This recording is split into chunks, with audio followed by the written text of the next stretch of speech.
Russia-Ukraine news. Despite Russian threats, an increasing number of Ukrainian cargo ships are using a civilian corridor. Maritime officials in Bulgaria reported on Saturday that a third cargo ship that left Ukraine despite Russian threats had been spotted not far from Bulgarian territorial waters. According to Ukraine's infrastructure minister Alexander Kubrakov, the Liberian-flagged bulk carrier Anna Teresa departed the Ukrainian port of Yuzhny on Friday with 56,000 tons of pig iron. He also mentioned that on Friday, the Ocean Courtesy, flying the flag of the Marshall Islands, left the same port carrying 172,000 tons of iron ore concentrate. According to the worldwide ship tracking website Marine Traffic, it was scheduled to dock in the Romanian Black Sea port of Constanța on Saturday afternoon. Using a temporary passageway for civilian ships, Kubrakov said on X, formerly Twitter, that the two ships had traveled from Ukraine's Black Sea ports to the Bosporus.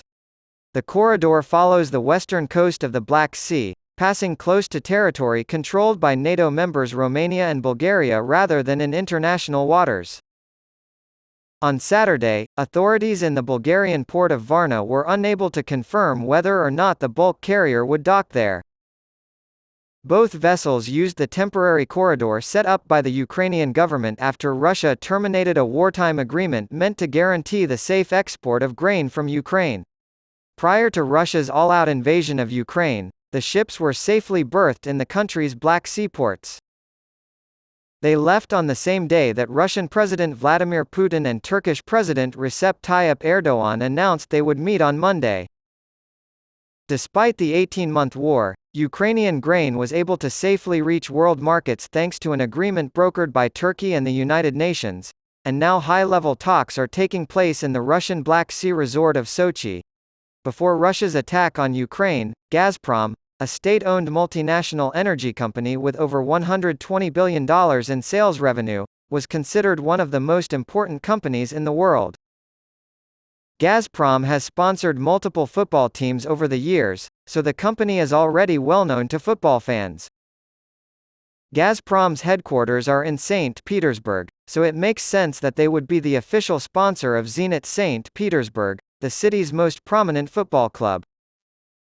In addition to Zenit, they have sponsored such European powerhouses as Schalke, Red Star Belgrade, and Paris Saint-Germain.